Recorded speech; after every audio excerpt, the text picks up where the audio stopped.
آپ کو وسیع تر مفاد میں ثاقب نثار کو استعمال کرتے ہوئے نیا پاکستان بنوانا تھا، جس کی آپ نے شاباش بھی دی تھی، جا کے ان کو ایک فنکشن کے اندر وہ آپ کے حلقوں میں آپ کی کیمپینیں کرتے پھر رہے تھے، وہ آپ کے فنکشنوں میں ہمیں ڈیم فول بنا رہے تھے.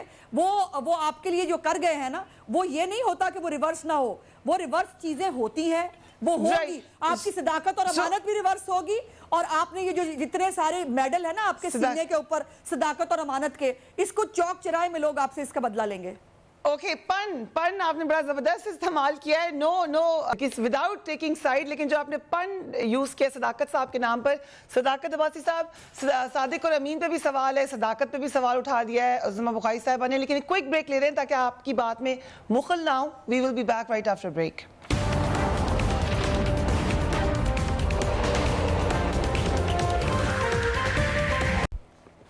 And welcome back. وقفے پہ جانے سے پہلے بہت سارے معاملات پر بات ہوئی. صداقت عباسی صاحب، تمام کے تمام معاملات آپ کی طرف ہیں، یو کین آنسر. خاص طور پہ صادق اور امین، عظمہ بخاری صاحبہ کہہ رہی ہیں کہ وہ اس پہ بلیو نہیں کرتی. اچھا دیکھیں، فریہ کسی بھی مہذب معاشرے میں کسی آدمی کو بے ایمان ڈکلیئر کرنا ہے یا صادق اور امین ڈکلیئر کرنا ہے، وہ کسی نہ کسی ادارے نے کرنا ہے. میں اپنے آپ کو، میرا وزیر اعظم اپنے آپ کو صادق اور امین کہیں، اور نواز شریف اپنے آپ کو کہے اور ہم ایک دوسرے کو چور کہیں، یہ تو ہو نہیں سکتا. اس کے لیے کوئی نہ کوئی فورم چاہیے.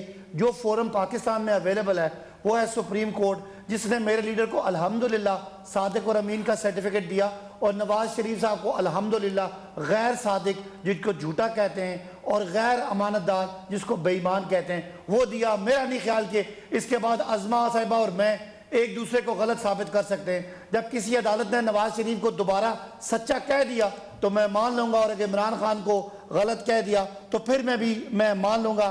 باقی بات یہ ہے، آپ نے ان سے پوچھا کہ یہ کیا کریں گے. مہنگائی ہے آج نومبر دسمبر میں، اور یہ اس کے خلاف احتجاج کریں گے جا کے 23 مارچ کو، آج سے 4 مہینے بعد. کوئی آپ کے دماغ میں بات جاتی ہے کہ ان کا تعلق کیا ہے اس عوام کے مسائل سے؟ لیکن پیپلز پارٹی تو کر رہی ہے، پیپلز پارٹی کرے گی تو دیکھ لیں گے. میں ان کی بات کر رہا ہوں.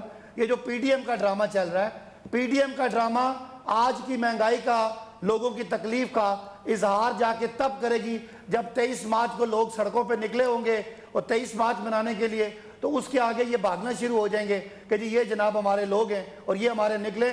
ان کی آپ دیکھیں عوام کے ایشوز سے ان کی ہمدردی دیکھیں کہ ان کو کتنی غرض ہے. اب رہی بات واقعی بجلی مہنگی ہے تو کہاں سے ڈھونڈ کے لائیں وہ آدمی جس نے بجلی کے معاہدے کیے 15 سال کے لیے، اس ملک کے ہاتھ باندھے، اور خود وہ بیماری کا بہانہ کر کے ملک سے باہر چلے گئے. آج پاکستان کا بچہ بدوائیں دے رہا ہے ان لوگوں کو جن لوگوں نے 38,000 میگا واٹ کے کیپیسٹی پہ منصوبے، ڈالر پیمنٹ پہ منصوبے اس ملک کو دیے، اور خود کمشنر کک بیکس لے کے یہاں سے چلتے پھرے. اور آج ان کے جو فالورز ہیں، یا چلے میں اچھا الفاظ استعمال کرتا ہوں، ان کے ماننے والے ہیں، وہ بیٹھ کے یہاں مہنگائی کھیلیں، اور وہ مہنگائی کے خلاف 4 مہینے بعد جب مہنگائی ختم ہو چکی ہوگی اس وقت مظاہرے کریں عوام کو. کیسے آیوشور ختم ہو چکی ہوگی 4 مہینے بعد؟ پرائم منسٹر بھی یہ کہہ رہے ہیں، بار بار یہ بات کی جائیے، لیکن مہنگائی تو روز بڑھ رہی ہے. 4 مہینے بعد کیا ہونے جا رہا ہے ایسا کہ ختم ہو جائے گی؟ دیکھیں، ایک تو یہ ہے کہ مہنگائی کی وجہ آپ کو ساری پتہ ہے کہ انرجی کا بہت بڑا پرائس ہائک تھی. آپ کو پتہ ہے کہ جو فریٹ کے چارجز تھے وہ 4 سے 5 گنا بڑھ گئے تھے. آپ کو پتہ ہونا چاہیے کہ 3 دن پہلے LNG $3 سستی ہو گیا ہے. اس کی وجہ یہ ہے کہ اب وہ فریٹ سستا ہو گیا ہے. دنیا میں تیل کی پرائسز بھی کم ہو رہی ہیں. پاکستان میں پاکستان کی تاریخ کا سب سے بڑا انقلابی پروگرام جو مہنگائی کو ختم کرنے کے لیے، کم کرنے کے لیے، آٹا، دالیں اور گھی پہ آ رہا ہے. تو مجھے بتائیں نا، آپ مجھے بتائیں مہنگائی آج ہے تو یہ آج کیوں نہیں نکلتے؟ ان کو پتہ ہے لوگ ان کو تو کرتے ہیں، ان کے ساتھ آتا ہی کوئی نہیں ہے، ان کے ساتھ آتا ہی کوئی نہیں ہے. ان کو پتہ ہے ہم باہر نکلیں گے شرمندہ ہوں گے. اس سے 23 مارچ کو نکلیں گے کیونکہ لوگ موٹر سائیکلیں لے کے نکلے ہوں گے اور اس کے سامنے جناب شہباز شریف صاحب کھڑے ہو جائیں گے کہ یہ لوگ میرے پیچھے نکلے. عظمہ صاحبہ ابھی کیوں نہیں نکل رہے آپ مہنگائی کے لیے؟ بڑا عباسی صاحب کا دل چاہ رہا ہے ابھی نکلیں. عباسی صاحب کو میرا مشورہ یہ ہے کہ ہر ایک کو اپنے جیسا نہیں سمجھتے. میرا خیال ہے کوئی شیشہ ہے سامنے، جن کو یاد آ گیا کہ جب یہ 14 اگست کو نکلے تھے اور لاہور میں انہوں نے کہا بڑی دنیا ہے ہمارے ساتھ، جیسے لاہور کا راوے پل کراس کیا اوقات پتہ چل گئی تھی کہ ہمارے پاس کتنے بندے ہیں، پھر یہ وہاں سے کیسے بھاگے، اور وہ مہربانی ہے وہ سیاسی کزن کی جنہوں نے ان کے جو ہے وہ تابوت کو کندھا دیے رکھا جتنے دن بھی یہ وہاں بیٹھے رہے. اس کے بعد خالی کرسیوں سے جم میں غفیر سے عمران خان کا خطاب ساری دنیا دیکھا. تو ہر ایک کو اپنے جیسا نہیں سمجھتے، پہلی بات. دوسری بات یہ ہے کہ ان کو خوف خدا نہیں ہے. جیسے میں نے کہا کہ یہ جو ابھی آپ کو یہ پتا ہونا چاہیے کہ مشیر خزانہ فرما چکے ہیں کہ ان کو پیٹرولیم لیوی 30 روپے پہ لے جانی ہے. پیٹرولیم کی قیمت میں جتنی مرضی کمی ہو جائے، جب آپ نے لیوی بڑھاتے جانا کیا ہوگا؟ پیٹرول کی قیمت میں اضافہ ہوتا جائے گا اور لوگوں کی جو ہے وہ اس کو خرید سے باہر ہوتی جائے گی بات. اور لیکن یہ ہے کہ اس سے مہنگائی نہیں ہوگی. مطلب ان کا نیا تھیسس ہے. آپ یہ بتائیے کون سا الزام لگایا آپ نے آج تک؟ یہ یہاں بیٹھ کے کک بیکس فلانا اتنے جوگے ہوتے نا، یا اتنی آپ کے پاس کوئی ثبوت ہوتے تو آپ نواز شریف کو بیٹے سے تنخواہ لینے پہ نہ نکالتے، آپ ان کو جو ہے ان کے والد صاحب کی فیکٹری بیٹنے پہ نہ نکالتے، آپ ان کو ان باتوں پہ نکالتے. آخری بات کر دوں، آئی پی پیز کے حوالے سے ایک کمیشن بنا تھا، اس کمیشن کی رپورٹ آ گئی تھی، عمران خان صاحب اس کو دبا کے بیٹھ گئے ہیں کیونکہ اس کے اندر کوئی بات نہیں ہے. اور ان کے جو سی پیک کے اب کے چیئرمین نے، پیزے والے انکل تو چلے گئے، وہ اب کے چیئرمین نے جو ہے ان کے منہ پہ تھپڑ مارا یہ کہہ کے وہ ان کے چیئرمین ہے میرے نہیں. انہوں نے کہا کہ سی پیک کے تمام بجلی کے منصوبوں میں کوئی پرابلم نہیں ہے، تمام منصوبے شفاف طریقے سے لگے اور سستے ترین منصوبے ہیں. اگر شرم نہیں آتی بھائی بازار سے خرید لو تھوڑی سی. رائٹ، ہم ایک بریک پہ جانا ہے. We will be right back. آپ ہنس رہے ہیں باسی صاحب، I will ask you why right after break.